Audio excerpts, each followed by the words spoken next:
Bonjour Pascal, c'est bien votre nom Lucie? Oui, c'est bien, c'est ça, absolument. À moins peut-être que vous ne souhaitez pas m'appeler Arthur. Jamais, jamais. Se faire Arthur. Ah, voilà donc notre expression du jeu. Alors pourquoi Arthur et pas Pierre pour le Jacques? Et puis qu'est-ce que ça veut dire cette expression? La réponse tout de suite avec Benjamin Roussel Escora pour l'édition de Robert, mais avant Pascal, les enfants de l'école Villepion. Se faire appeler Arthur, c'est se faire attendre. Vu que je pense qu'Arthur est une personne d'une mythologie, peut-être que ça veut dire que c'est quelqu'un de fort, de beau, d'intelligent. Bah, comme il y a le roi Arthur qui a décroché l'épée, bah moi ça me ferait penser qu'on l'appelle comme ça parce qu'il a beaucoup de chance, parce qu'il a plus de privilèges et qu'il est fort. Un peu comme un roi, quoi. Ça fait trop de bêtises dont les autres, ils t'appellent Arthur comme Arthur, il était très fort dans la mythologie, on l'appelle comme ça parce qu'il est beaucoup plus fort que tout le monde. Pour moi, ça veut dire de faire de bonnes actions, aider les gens. Par exemple, tu t'appelles Victor et en fait ton ami, par exemple, il t'appelle plusieurs fois et tu ne réponds pas, donc du coup, il change de prénom, tu t'appelles Arthur. Puisqu'Arthur, dans la mythologie, en fait, il est parti en quête pour le Graal. À mon avis, ça veut dire, en fait, quand tu pars faire une expédition ou une quête dangereuse, bah, on dit tu vas te faire appeler Arthur. La puce à l'oreille. Le Benjamin, c'est une réaction aux propositions des enfants de se faire appeler Arthur. Et donc forcément, il y en a beaucoup qui ont pensé à la légende du roi Arthur, dont c'est logique, il y en a d'autres qui ont trouvé le sens de l'expression, qui veut dire, donc c'est en effet se faire réprimander. Se faire réprimander, il n'y a rien à voir avec notre chevalier Arthur.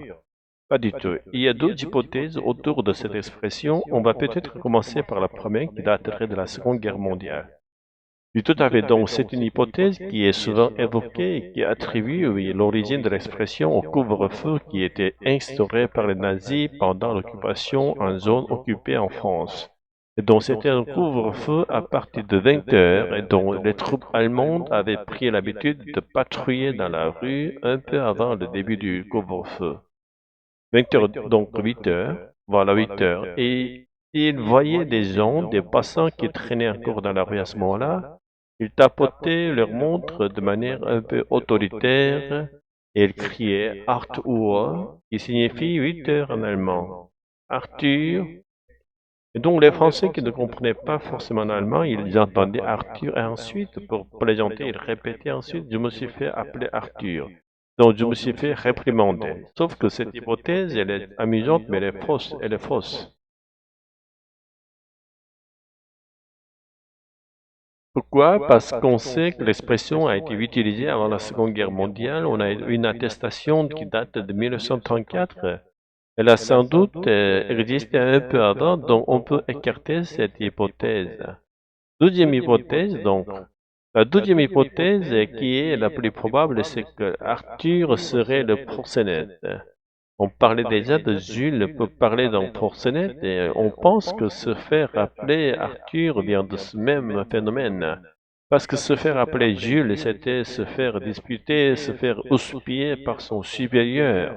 Lorsque le rendement lié à la prostitution n'était pas au rendez-vous, mais est-ce qu'on sait pourquoi on est passé du prénom Jules au prénom Arthur? Alors il y a une hypothèse qui a été mise en avant par le linguiste Alain Rey qui attribue cela à la dévalorisation du prénom. Quand un prénom masculin notamment est très à la mode pendant une période, eh bien une fois que cette mode est passée, il y a encore des familles retardataires qui continuent à utiliser ce prénom. Et voilà comment ça arrive avec Kevin, le pauvre. Eh bien voilà, il y a une dévalorisation du prénom et on commence à utiliser dans des expressions ensuite pas très valorisantes. Et donc on pense que c'est ce qui est arrivé avec le prénom Arthur. Donc on pense que ça vient de là. Alors comme synonyme, on pourrait, il y en a un paquet, on se fait gronder, on se fait enguirlander, on se fait remonter des bretelles, on se fait tirer les oreilles. Il y a tout un tas de tortures possibles. On se fait taper sur les doigts, on se fait taper sur le doigt, on se fait sonner les cloches, on se fait passer en savon, on se prend une avoinée, secouer les puces, on peut tout simplement se faire tuer. Se faire défoncer aussi en langage familier. Rien du tout. On va dire aussi divin disons, mais plutôt des fleurs pour vos explications. Merci d'être venu dans la pièce. À bientôt autour d'une nouvelle expression.